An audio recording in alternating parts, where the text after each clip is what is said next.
All right, everybody, we are ready to go. So we'll start by calling this meeting to order. And roll call, Mr. Davis. Present. Ms. Montoya. Here. And Mr. Quesada. Present. Thank you. Let the record reflect that we do have a quorum. Next item is the Pledge of Allegiance. I pledge of allegiance to the flag, United States of America, and to the republic for which it stands, one nation, under God, indivisible, with liberty and justice for all. All right, next item is the approval of agenda and previous minutes. Those were emailed to you last week. They're also in your, in your packet, and Ms. Priscilla has them up on the screen here. So the agenda is for this morning, April 7th, 2025, and the previous minutes from February 19th, 2025, which is Exhibit A.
All right, everybody, if you've had a moment to review that, we can entertain a motion for approval of the agenda for today and previous minutes.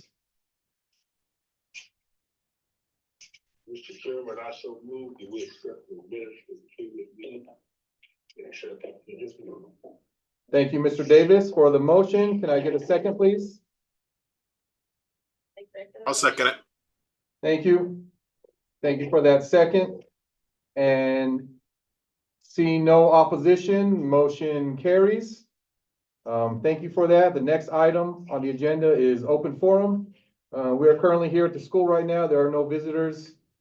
And I'm double checking the Zoom line. There are nobody in the Zoom waiting room. So we do not have an open forum this morning. So the next item, we'll move on to the discussion and action for fiscal. Ms. Cabral.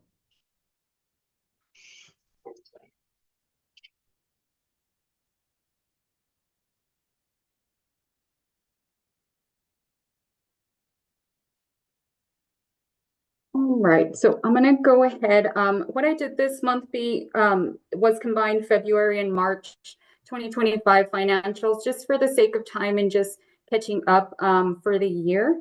So I just want to pull that up for you all.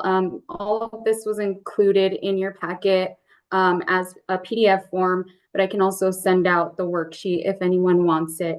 But you will see that at this point of time in the year, there are a few funds that are highlighted red on this chart, meaning that we have 50% of budget or more left unencumbered or spent down in those funds. But I do feel it's a good position that we're in right now, just because like our Medicaid, Spaceport, our Go Library, our SB 9 and HB 33 money are all carryover funds. So like this one's the Medicaid. Those are all carryovers. So we'll be able to project those in the coming year with next year's budget and allocate those in 25-26.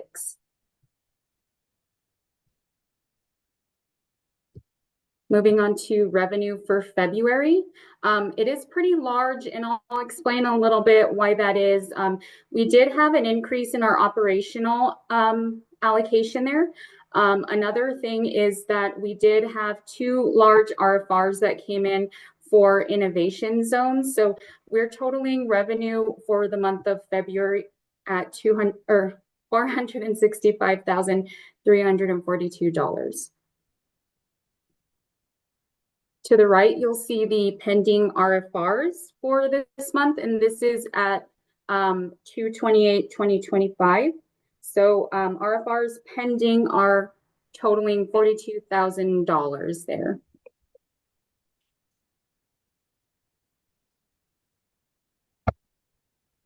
Moving on to March revenue, it's still pretty large, but you won't see those huge RFR numbers here. I think the largest one that we had was from CSI for about $9,000.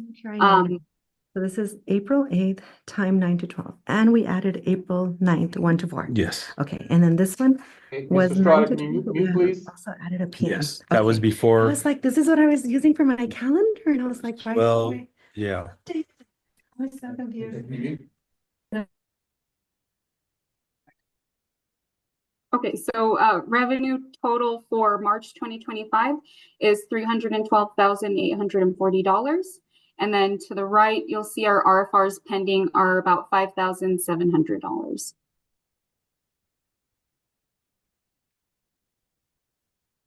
All right, moving on to disbursements. Again, this is for both February and March. So we're totaling $513,017.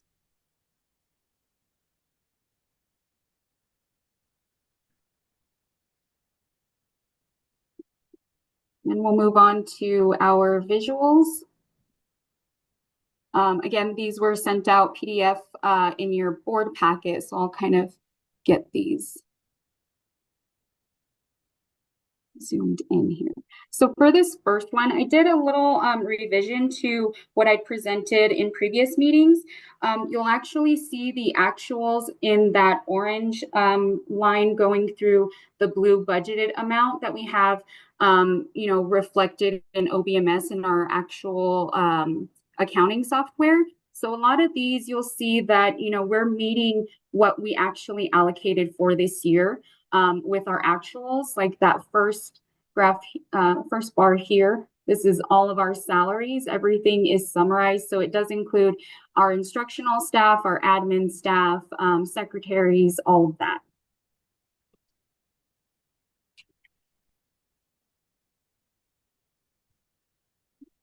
And moving into our reimbursable funds.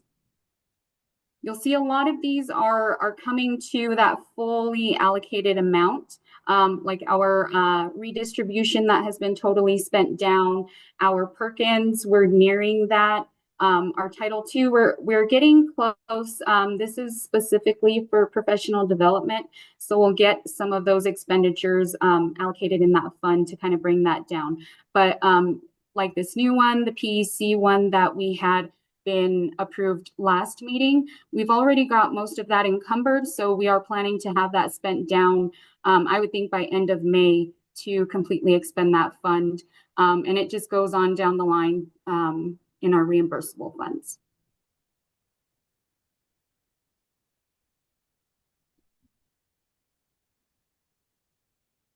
Here you'll see our revenue comparison from this point in time last year. A lot of our increase is due to getting those reimbursements in, our RFRs turned in on time, and getting that revenue generated.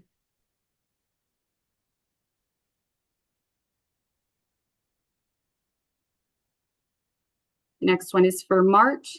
Same kind of situation. We have a lot of RFR funds that came in here in February and March this last year, or this year compared to last year, where we don't see any of that blue for March 2024.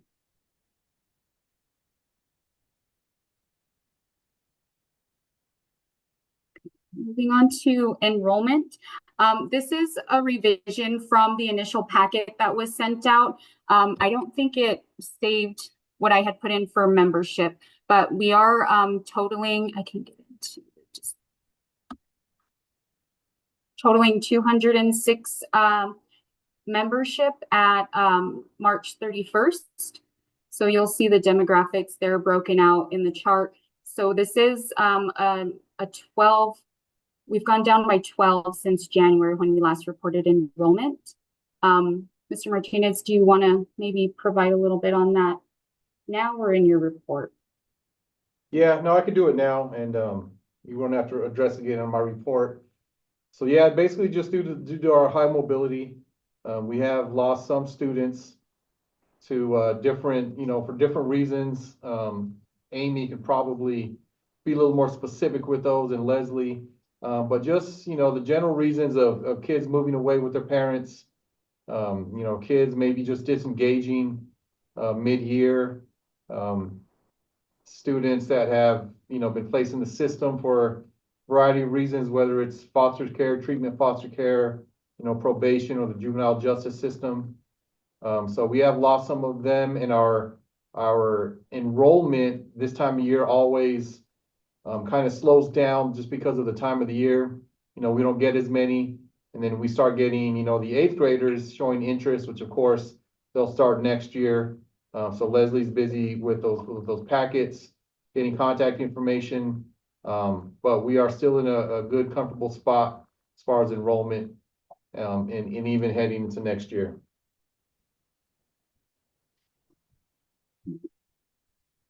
Thank you.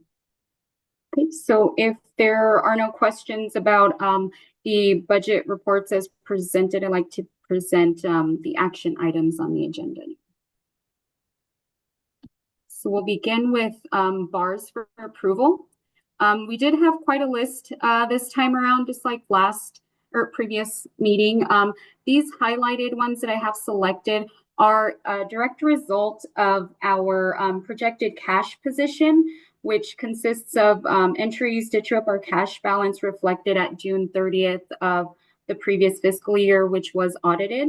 So we enter all of our audit numbers in OBMS, submit them to PED, and then OBMS will auto-populate bars for us to enter to true up our budget. So these are for student nutrition, Medicaid, spaceport. All of these are funds that we are able to roll over and carry over into or from year to year.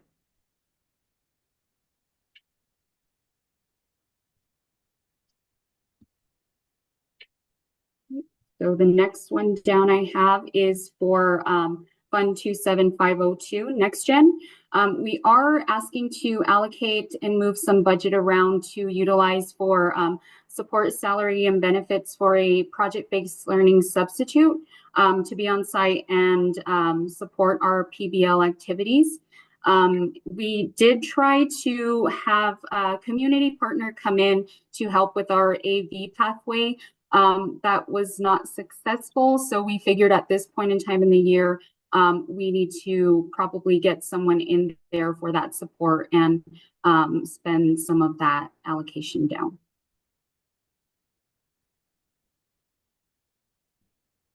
The next bar is for Fund 11,000, our operational, for just maintenance and cleanup in our instructional expenditures, to include the benefit lines, some membership dues, travel, and CTE supplies.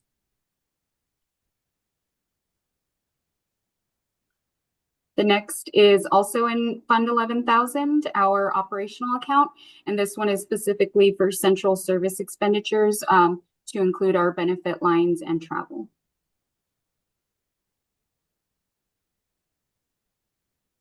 Next is Innovation Zones Fund 27552, and this is just maintenance to move some budget into professional development for a couple of our CTE staff to attend a work-based learning conference and to cover those expenses and submit as an RFR.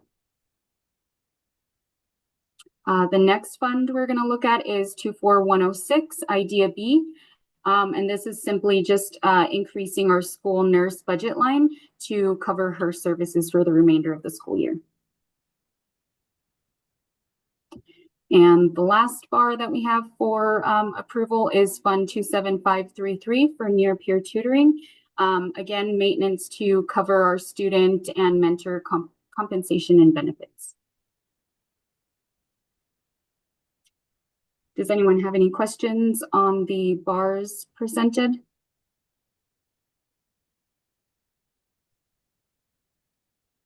So I will move on to the last action item, which is our fiscal year 24 audit. And what I've provided is the audit findings we received. So I'm happy to report that there were no material weakness findings. Those are the most severe that a school can receive. But we did receive 4, and I'll go through those individually. So we did have an overexpended budget in our food service fund. It was very minimal, $406. And in speaking with the auditor, it looked like it was an audit journal entry from fiscal year 23 that had not been entered or rolled over. So that was the cause for that. And it is in line with our financial closing and opening. We are working with Ms. Betty Seeley in the PEC award to kind of clean up our internal controls and also have those closing and opening procedures improved. And our response to this finding is that we have implemented a governing council resolution that allows for the pre-approved submission of budget adjustments necessary to maintain the budget with the condition that bars submitted are presented monthly. And that's the reasoning for the listing that we present each month. So the GC is aware of everything that is being processed in OBMS as far as the budget.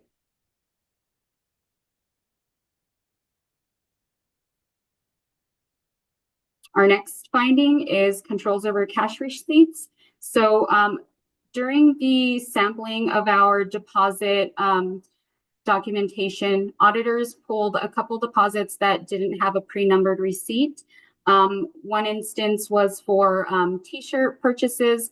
The other was, I believe, in our home and garden show, which our CTE students took part in, and actually, I think, auctioned off items that they had built in class. So one of those receipts had not been receipted in a pre-numbered book that we used. So those 2 instances caused this finding.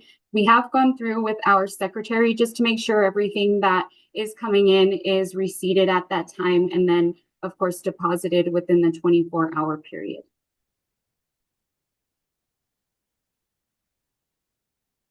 And that was basically our response to this finding as well.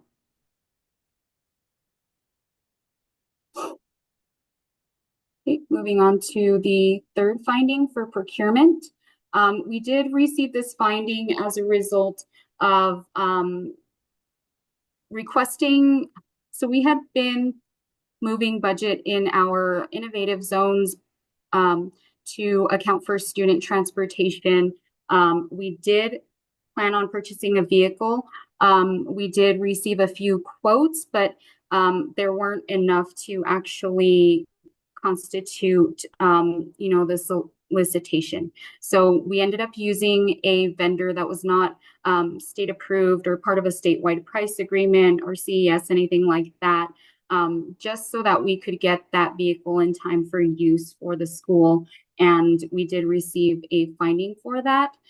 This year, we did utilize CES for the purchase of the vehicle, the newer vehicle that we received this year.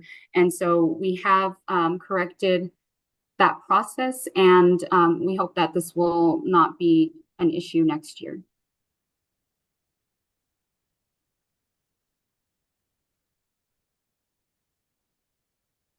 And the last one here is due to financial close and reporting. This was another prior year audit adjustment that was not recorded. Again, very minimal in regards to, what we've seen in the past with the disclaimer and things like that. So this was $1,114 that was not recorded to roll over and carry over into our new year. So this was liabilities that didn't clear in fiscal year 2023. So again, we've worked with Ms. Betty Seeley and kind of tightened up those fiscal year end processing and opening processes to kind of get these cleared out and make sure that we are capturing everything at year end in order to avoid some of these close and reporting findings.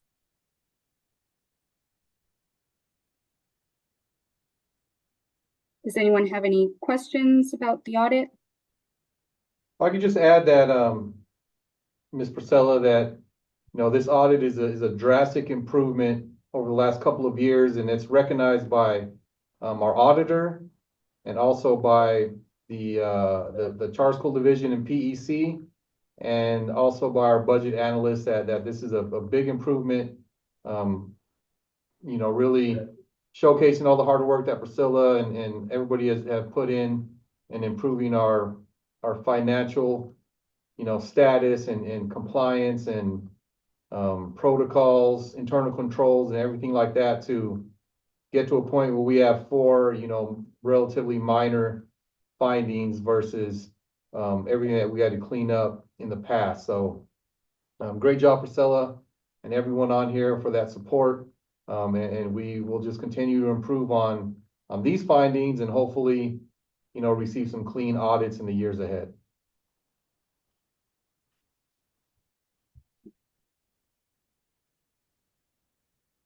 That's all that I have.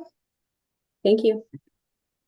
Does anybody have any questions on any of the items presented by Priscilla just now? We have the February and March 2025 financials, some bars that need to be approved, and then the audit that needs to be approved she went over just now.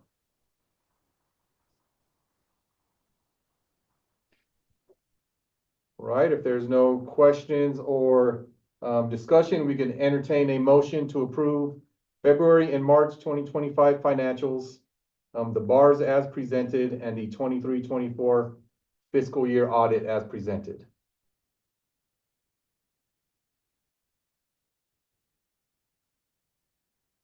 I'll make that motion to accept. Thank you, Mr. Quesada, for that motion. Can I get a second, please? Thank you, Mr. Davis, for that second. Seeing no opposition, the motion carries. Thank you all. We'll go ahead and move on to our last item here on the agenda, and that's my report. There are no action items in my report today. I'll go ahead and skip over enrollment since we already discussed that in the previous section. I do have an update on the Public Education Commission contract. That was supposed to be pretty much ready at this point, but I did speak to Samantha last week, and there are some details that the PEC is hammering out that they are still trying to do research on. So that contract is a little bit late getting to us. No fault of our own, no fault of theirs. It's just the timing is just a little off as far as what we were told. But I do not anticipate there being any issues with that contract coming up here, in the next either several days or a few weeks.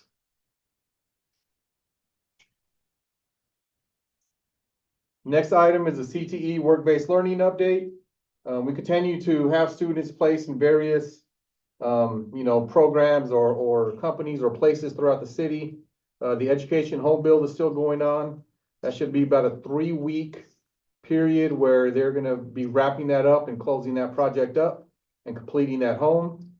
Over the last 2 weeks, there's been a lot of site visits from the school staff, other instructional staff and teachers, and admin that have been and checking out the work that's almost complete with that home. So we'll be able to share a little bit more details about that at our probably our May meeting as that project wraps up. Other than that, we have students placed in other various agencies in the community, either nonprofit or for-profit businesses or agencies that are accepting our students, providing them a work-based learning experience. This week on Friday, we have basically a community summer internship job fair where Mr. Waugh, Ms. Antoinette, our CTE and work-based learning coordinators are setting up, and we're going to have several businesses from the community in our school. They're going to be interviewing our students. I also invited students from around the other schools in our city, like New America, like Alma de Arte, and even Rio Grande Prep. They're gonna send some students over to get in contact with employers. They're gonna be looking for students either in a work-based learning experience or a summer internship for this summer. So we're excited about that job fair. I believe it is from 10 a.m. to 1 p.m.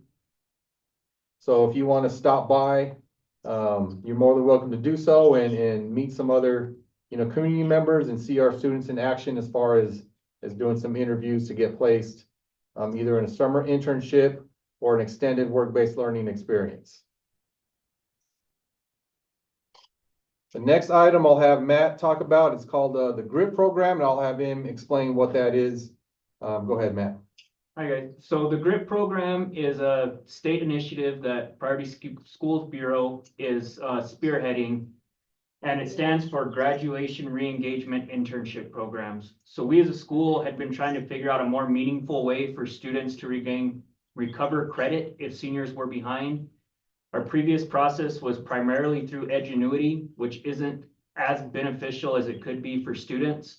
So when this program came across our desk, it was something that was very relevant for our students because it's a lot more meaningful for them, for those graduating seniors to recover credits. So these seniors, there's a strict set of guidelines and a time frame with expectations for these students to meet in order to recover credit to meet graduation requirements. Primarily through internship opportunities, and then they will have to present to the GRIP team and demonstrate the competencies that they met during their internship to be awarded high school credit. I strongly believe that this is going to increase our graduation rate and help our CSI status in a much more meaningful way than Edgenuity was serving. All right, so we'll keep you updated as that program, progresses through the next, 6 weeks or so leading up to graduation. All right, the next item is a Priority Schools Bureau Attendance Design Workshop. The three of you that you see here on our screen attended along with 2 other staff members last Saturday to Albuquerque for a full day of development on a design workshop, designed to improve our attendance. So basically, we're increasing engagement through our project-based learning, our career pathways, and our work-based learning experiences. And that has really helped with our attendance as well. So this program is helping us refine what we're already doing, think about a few new details and strategies that we can implement that will help bolster what we're already doing. And it also provides us a one-to-one coach from the Priority Schools Bureau partners that are going to be working with us and as a thought partner and helping us, again, refine what we're already doing as far as our programming. So I'll keep you updated on that. We have a site visit scheduled sometime in May with our coach, and then we have to be in Albuquerque again on May 17th for another Saturday, full day Saturday of work. So I, acknowledge my team that are giving up those Saturdays to try to tackle the attendance problem that not only we are having, but schools around the state and the country are having as well. So we'll definitely keep you up to date on that. Speaking of schools around the country, we just got back on Thursday night from a trip to Washington, D.C., participating in the National School Redesign Showcase.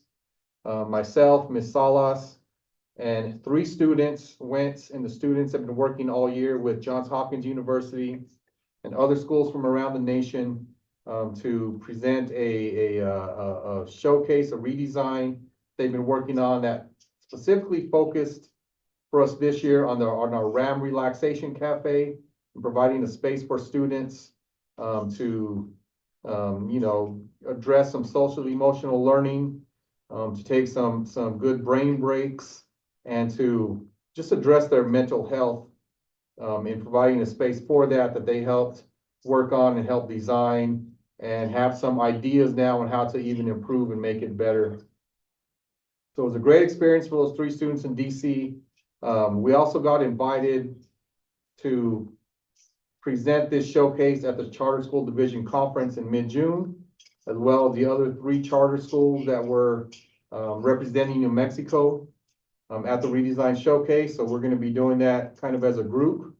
And, you know, the 3 students that went, they met a lot of students from around the state and also from around the country. You know, how students do these days, they share their social media accounts. They've already kept in touch with them and in contact with kids from Georgia, from Louisiana, from New York, from Mississippi, from Washington area, Seattle, Washington, and other places. So I'm really expanding their experiences through this program. And at the same time, being able to explore and experience Washington, D.C., and all the national monuments. We took a tour, visited about 6 different museums. So just a really great experience for those kids. And I'm proud to have taken them and returned safely back with everybody. I just want to let you know about that. The last item is just a quick reminder that on April 22nd, we're going to have another meeting, and that's specifically for like a budget workshop to approve our budget, which includes our school calendar as well. And we anticipate having a solid foundation to start with as far as our budget, and being able to certainly keep all of the staff that we have and even expand some staff or some positions that are going to be priorities for us to help us, evolve into the programming that we started. We'll have a new school name, new programs, new priorities, and we're in a good spot with that budget. So I just wanted to give you a heads up on that and let you know that on April 22nd, we will be meeting again to go over that more in depth and in detail and actually approve our operating budget for school year 25-26. And that is all I have. Does anybody have any questions on any of those items or comments? I just don't want to comment. I was tracking everything you guys were doing up in DC as much as I could through the social media on Yes. Facebook and stuff. So I greatly appreciate you guys doing that. I love hearing that the exposure that these students are experiencing, especially being able to communicate with other kids from other states and all, just so they can broaden their minds and realize everything's not the way it is here in Cruces. It's completely different in all places. But to have them up there and experience that, I just loved hearing that. So I really appreciate that. But like, again, thank you so much for on the social media. And then as far as the budget stuff, wow. Priscilla's keeping track. I mean, I love it. Thank you so much for simplifying it for me so I can actually kind of put things together. And I'm also very excited to see how this GRIP program is going to work out. So greatly appreciate everything you guys are doing. Continue working hard. Thank you so much for what you do. Thank you, Mr. Casala, for those comments.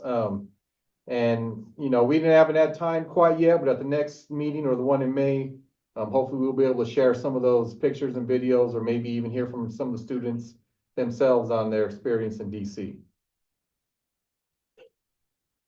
All right, anything else?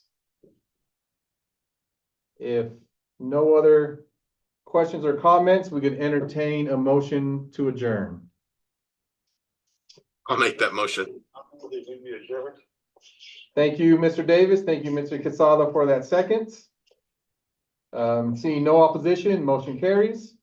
And we are officially adjourned. Thank you, everybody. Appreciate it. We will see you again on April 22nd. I'll send those reminders out. Thank you. See you tomorrow, Dan. See you tomorrow, everyone.